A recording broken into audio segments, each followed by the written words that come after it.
This is E&P Reports, a service of Editor and Publisher Magazine. Since 1884, the authoritative voice of news publishing. And hi again, Mike Blinder, publisher of E&P Magazine. Today, my guest on E&P Reports is Matt Coen, a name you likely have heard or seen on a stage at various conferences throughout the years. Matt started in our industry in 1997 at Pulitzer. Today, he is the co-founder and owner of Second Street, an audience engagement platform company in St. Louis that for the last 6 years has hosted the Second Street Summit, where hundreds have gone to St. Louis to learn ways to market better, to offer new solutions to their advertisers, and build their own databases. But thanks to COVID-19, Matt has decided to change up this year's summit and make it a virtual month-long event that's free to anyone who wants to participate. And some of the industry's most respected speakers will be joining this month-long conference to help all media companies learn new techniques in email marketing and how to have better engagement with their audience and build those critical databases we need today in order to grow audience and create revenue in very turbulent times. So join me as I go one-on-one with Second Street's co-founder and president, Matt Coen. Matt Coen, welcome to E&P Reports. Are you in St. Louis, sir? I should ask. This is your home. I am in St. Louis, yes. So again, Second Street is virtual now, or are you have anyone in the office in St. Louis, or are you like keeping things? We're completely virtual, and it's been, we've translated it very well to that, and it's worked out just great. And I'm back in the home office where I started the company many years ago. So that's right. Kind of come full circle. Yeah, let's see. You've been doing this at Second Street since 2007, right? I remember those days when you launched this company. Yeah, it's a long story, but for well over a decade we've been doing this. So now we're here to discuss, and this is pretty exciting stuff. You've taken the famous Second Street Summit, and you're actually going to turn it into a month-long virtual conference. It's underway as we speak. This is the beginning of it. But before we go there, since you are so wired in, you have how many individual media companies now avail themselves of Second Street services? Radio, TV, print? Yeah, we're really fortunate. We work with over 4,000 media companies. All sizes, all markets. All sizes, a huge presence in print. With newspapers and magazines and some broadcasters as well on TV and radio. Okay, so for those that don't know what Second Street is, because we have audience that comes to these from all over, you provide a specific form of digital service, correct, for your media partners, which is, most people think of you as contesting and quizzes. I'm sure it goes beyond that, right? I mean, yeah, well, it's really an engagement platform. So it is contests. It's any kind of contest you can imagine, a sweepstakes of photo contest, a video contest, etc. And then also interactive content. So it's things like quizzes, right, or best of ballots, or brackets, or polls, or surveys. Anything, Mike, that's really important to get somebody to interact, and not just interact, but actually convert. So you say you have to fill out a form because you're incented to win something, incented to provide your point of view, incented to do anything that allows somebody to convert at the end of the day. And then we have a database layer that sits underneath that and the email platform. So it's all about converting somebody from anonymous to known. And that's great for the advertiser if you're doing something with a sponsor, or it's fantastic, obviously, for your newspaper to be able to finally own that database in your market. It unlocks all of the other diversified revenue that's important to us today.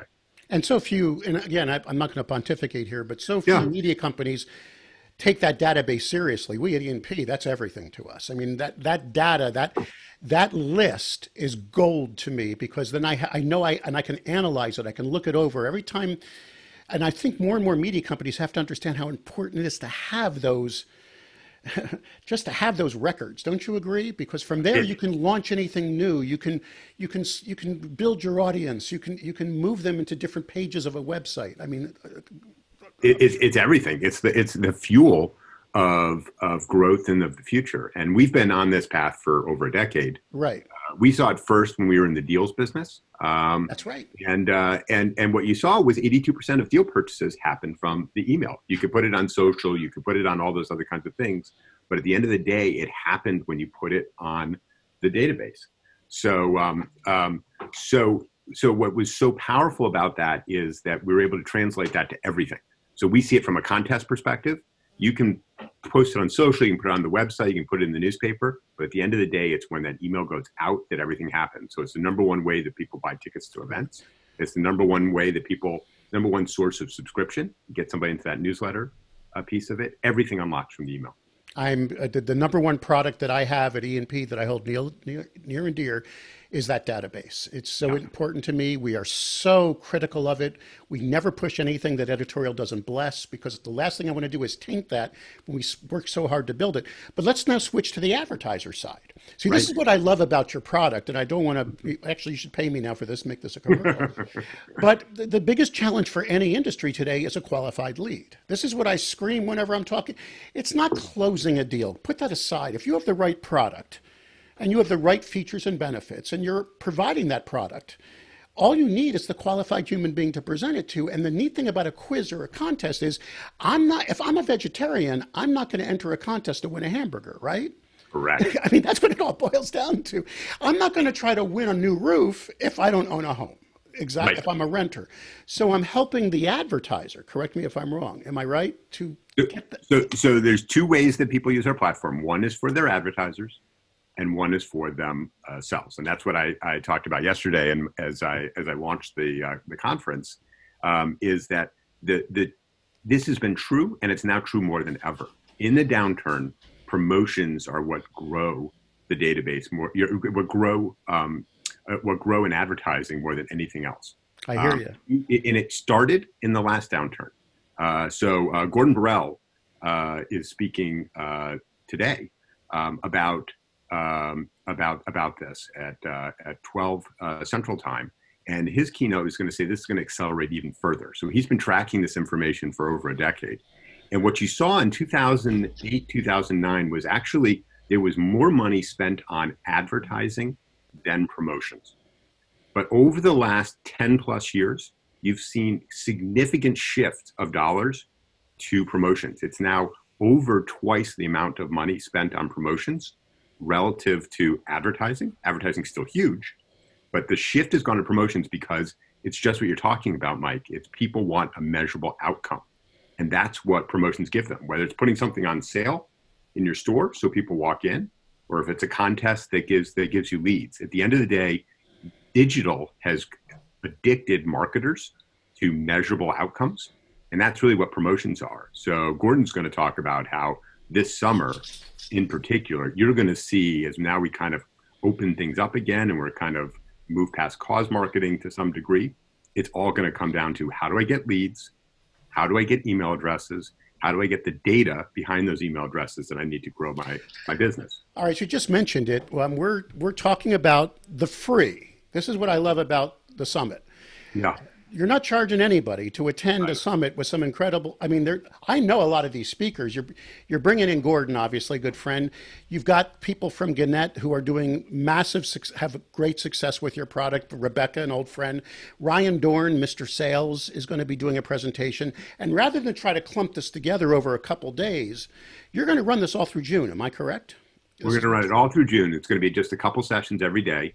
Nobody has time to come and sit in a hotel and be there for 2 days. So traditionally, the summit is a 2-day event in St. Louis every year, hundreds of people. But this has given us a chance to do it for thousands.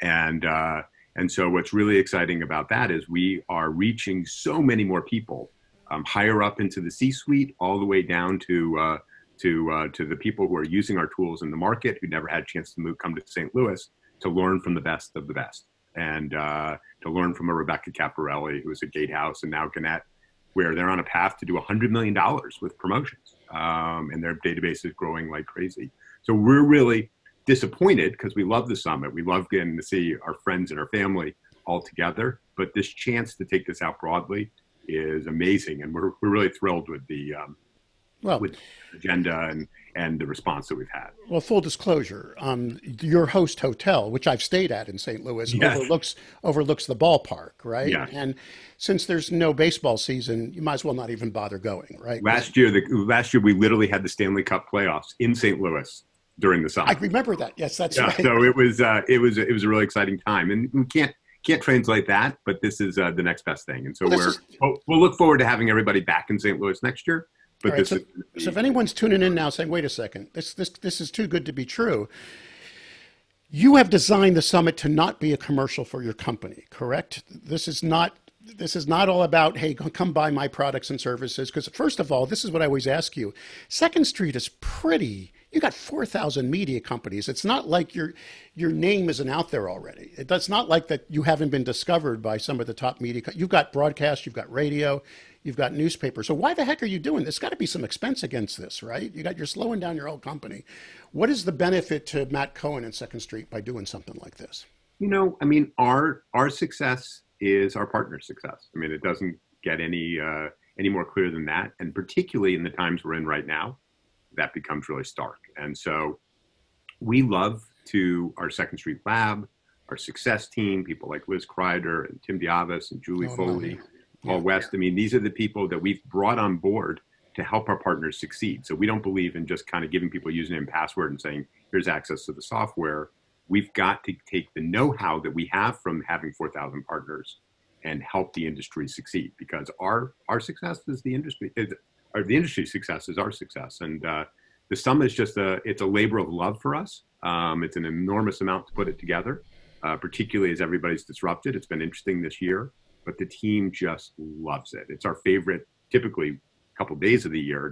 This year we're going to spread it out to an entire month to be able to do it this way. So but there's no free beer and wine now, right? I mean, you're not going to ship this off to all right. Actually, we have a speed dating a week from Friday, a virtual speed dating. So we're going to allow people to network, because people love what happens in the conference rooms, but it's the hallways and at any conference where the best action is. So we're going to replicate that as well. All right. So anyone who's interested can obviously go to summit.secondstreet.com.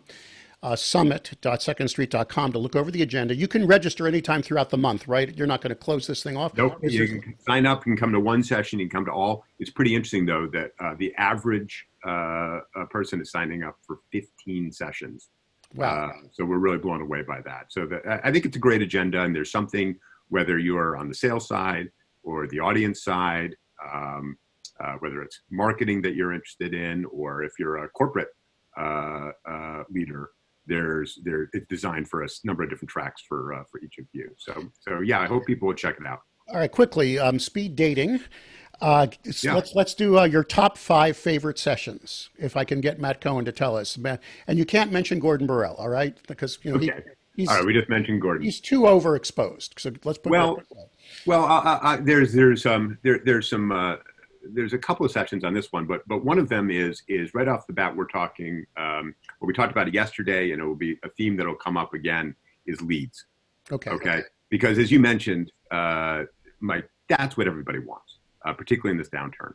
And so leads are central. And so we have several sessions that are focused on leads. And if you can understand that your media company has to not only sell the top of the funnel, which for many years as newspapers, we've been the kings of, top of the funnel along with a television, but we've got to sell the middle of the funnel as well, because that's where people are spending money.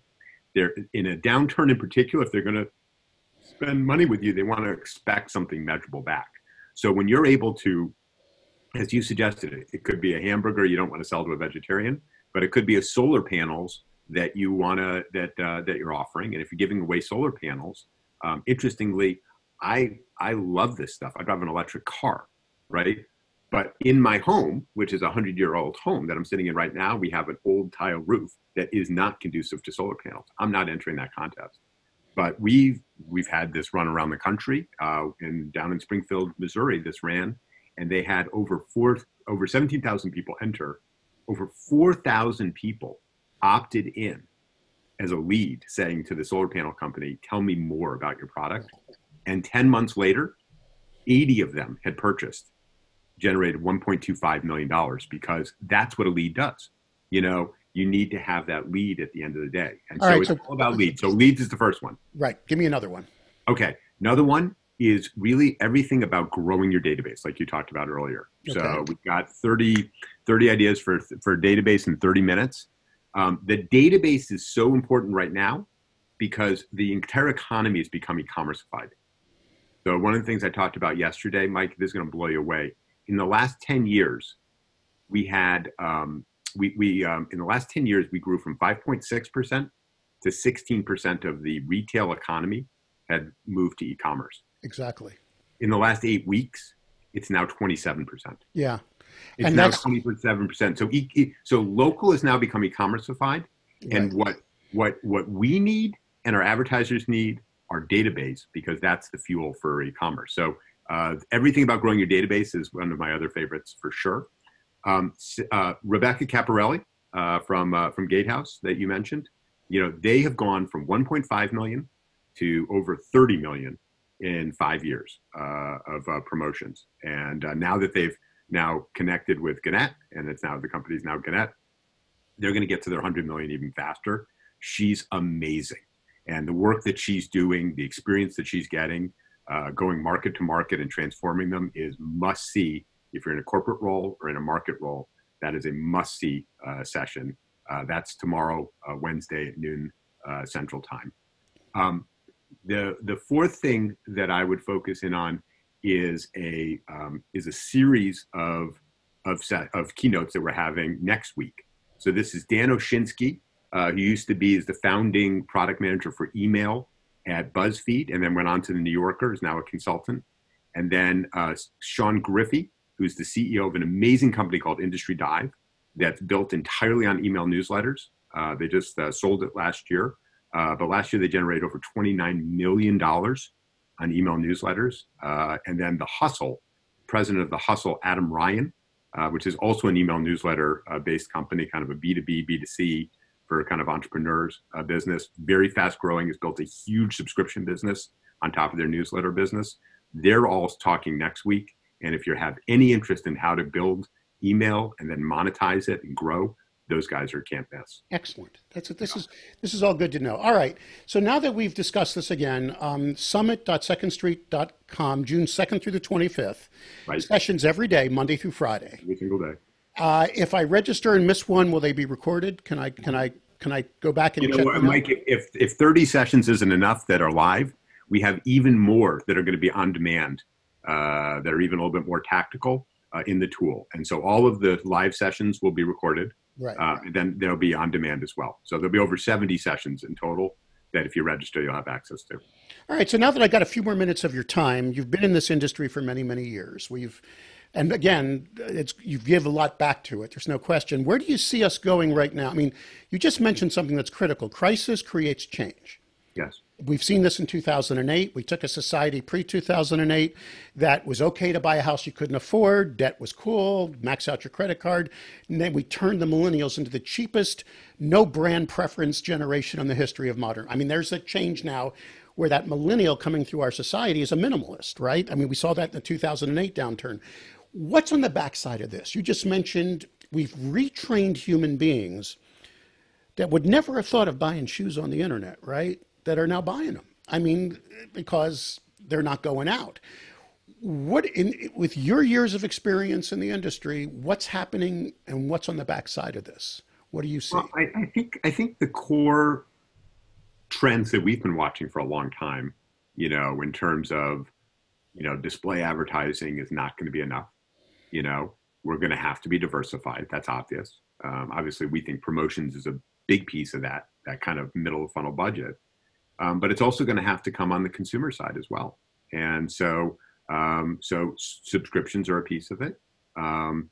Events are a piece of it. And I think there's two ways to think about that. One is we see tremendous promise in digital virtual events. Whether they're a simple webinar, it's your newspaper is having a conversation with a chef in town, or people are getting used to being at home, not having to, on the middle of the night, in between soccer practices and everything else, go travel to go see an event in person. The ability for your newspaper to really become a broadcast company and be multimedia and be able to bring those things in and have them sponsored and maybe even paid for, I think is going to be big. And then the physical events will come back. And when they come back and it's safe, I think that business will be as big, if not bigger than ever. And it'll be a great opportunity for newspapers to use their database to be able to re-enter that space that's been disrupted. So I think whether it's that, I think you're also going to see e-commerce be a bigger piece of this. I think newspapers are going to have to get back to e-commerce. I think there's room for some version of kind of deal type stuff, but there's going to be partnerships with businesses locally that you're going to be able to generate product around as well. So truly, like from our perspective, it all goes back to that database. Well, let's go back to deals for a second, because I'm surprised it's not growing by leaps and bounds right now. You go to a business that can't right now afford advertising because of the economic crisis, right? But they're willing to give you product. I mean, look, I know I got to market. My budget right now is so tight and I need to market. What if I give you 6 kitchen remodels worth $100,000? You can go sell those for me. Mm-hmm. So I can get new customers, whatever you want to call it, in exchange for market. Isn't the deal model, wasn't that the basis behind it? It was a way of working with the advertiser to take product in exchange for marketing, and then the revenue would come back to the media company through the e-commerce solution. Why isn't there more growth in that right now? Why isn't that resurging? Is it just not on people's radar? I think you're going to see it come back. I think, so much of that depended on people, not necessarily kitchen remodels, although we saw restaurants, donuts. It's going out. Coffee was always number one, but now, but home improvement is hot right now. Home improvement is hot, but what those home improvement guys want more than anything else is they want leads. They don't want to sell them. And I think, Mike, I think one of the other things we're seeing right now is we're seeing money on the move, right? So you're seeing people who used to advertise a lot who are not advertising, right? And those will come back over time. But you're seeing people who are entering the market now to advertise, who didn't have to over the last few years. So the home improvement people, as people have been at home, have done pretty well. But I think you used to have a roofer or a fence guy or a landscaper who kind of knew where their next 6 deals were coming from, and they just got good referral business. They didn't need to advertise. They don't know what the world looks like anymore. And so we're seeing people like them come in and say, like, good, get me 100 leads. So I know that myself and my crew are going to be busy for the next 6, 12 months. They want leads. So what about automotive right now? There's a lot of pent up demand. Research shows people are still going to buy a car. They are buying cars. Yeah. They're still going to want to sell their home. Will these types of lead generation services also help these sectors as well? So they certainly do. And we see automotive playing 2 roles. One is leads. I mean, I think like when I think about what happened when I moved to St. Louis 22 years ago, I was in Washington, D.C. I didn't have a car. It was great. I loved it. You moved to St. Louis, you need a car. So, Mike, you can imagine what I did 22 years ago when I needed a car. I went to the car dealership. Right. It had all the information I needed. I bought my kids a car a few years ago, right? You can imagine how that went. I figured out what I needed. I knew the make, model, price, color, details of that I was going to have. And I called up a couple of Toyota dealerships and said, do you have the car? And here's the price I'm going to pay. So car dealerships, more than ever, they want those leads because they want to get in the process early so they can have influence over it. So lead generation is great for automotive. Automotive also plays in other areas that are of interest to us, but I think are in this economy going to be important. They play that community role as well. So when you start running kind of a recurring program, a best of preps, where every single week or every single month you're taking nominations for the best high school athletes, they love that kind of stuff. If you start doing a salute to nurses, they love that kind of stuff. So there's a lot of lead generation things that are community oriented that auto dealers love to be a part of as well. So you can go both on the lead side with them, top of the funnel, or you can do this blend of kind of more community, more cause-based marketing, but have a lead generation element to it so they can build database as well, target families, target things like that. So automotive plays big in our space, but they're looking for new creative ideas so to get them outcomes instead of just branding. All right, you and I go way back in this industry, and we both have been on the same side of the industry for years, which is the sales side. I mean, right. I'm now a publisher of a magazine, and I've finally learned that postage and paper are expensive, right? I've never had to fulfill any of the ads that I sold. But on that sales side, you and I both attended Burrell. And you were there. I don't know if you attended the session in the morning I did, where the gentleman from Haibu was on the stage from the Yellow Page industry. Mm-hmm. And I asked him the question, you're talking about great products here. You haven't mentioned one piece of information about the sales. your sellers? Are you training them? He said, we don't focus on that anymore. We're doing a DIY model. Yeah. Is that the future? In Matt Cohen's opinion, is there still a place in the media world for that local seller to build, to prospect, build rapport, do a needs analysis, the discovery, the tell me, and solve a problem? Will that always be part of the equation? I think it will always be, and now more than ever, it's our differentiation. If you have the right rep, and we see this across our 4,000 partners, the right rep can generate hundreds of thousands of dollars by being able to educate.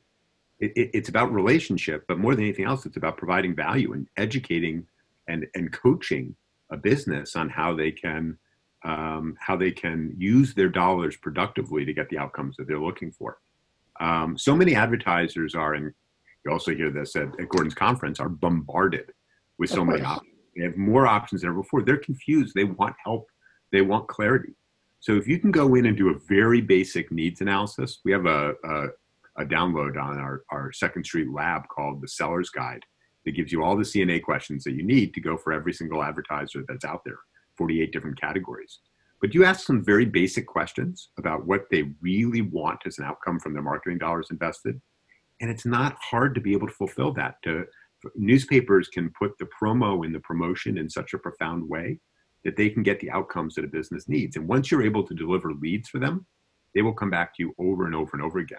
So Mike, I think that the problem that we've had when I got to Pulitzer 22 years ago, when I got into this business, there was just a lot of order taking going on. Of course. It just came over on the fax machines. And as an industry, that's what we've been having to shake off. But it's not just the sales side, it's the follow-up visit. When I go out and I talk to sellers and I talk to sales managers, it's amazing to me how many sellers don't actually do the follow-up call after the campaign runs.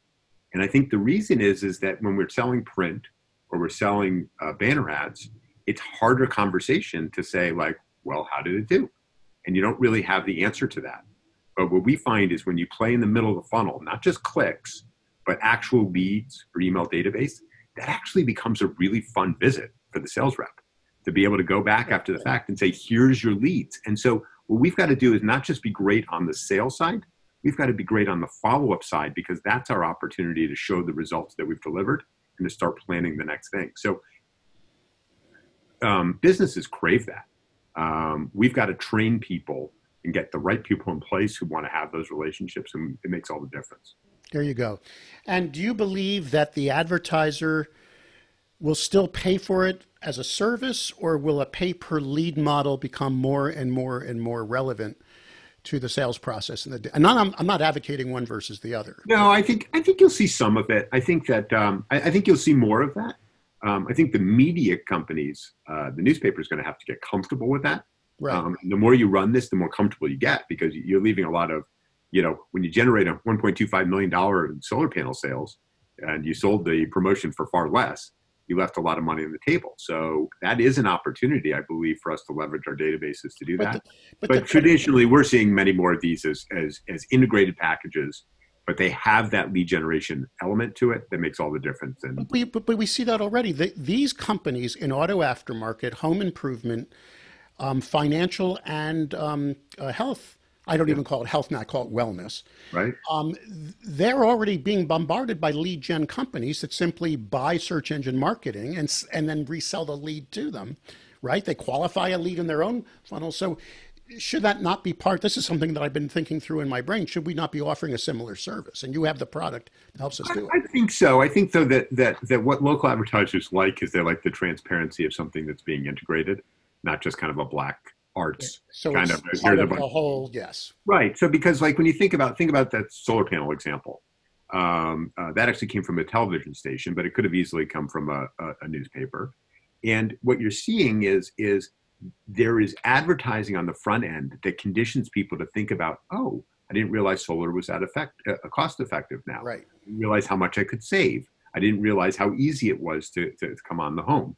Then there's a contest that takes that audience that's now interested, grabs them, okay, But now you want to continue to run that campaign because now you have, you don't just like walk into Walgreens and buy solar panels. It's a considered purchase. So for those 10 months, you want to continue to keep your brand out there so that when they're calling on you or you're running your drip campaign against them, now they're like, oh yeah, that solar panel company, Sun Solar, that's something I'm interested in. And that's how you get to $1.25 million. So I think the brand of the newspaper still matters an awful lot. And that integrated campaign is important. People, talk about Gordon, what Gordon's research shows is that at the end of the day, people want digital outcomes, but they'd rather buy it connected to traditional media.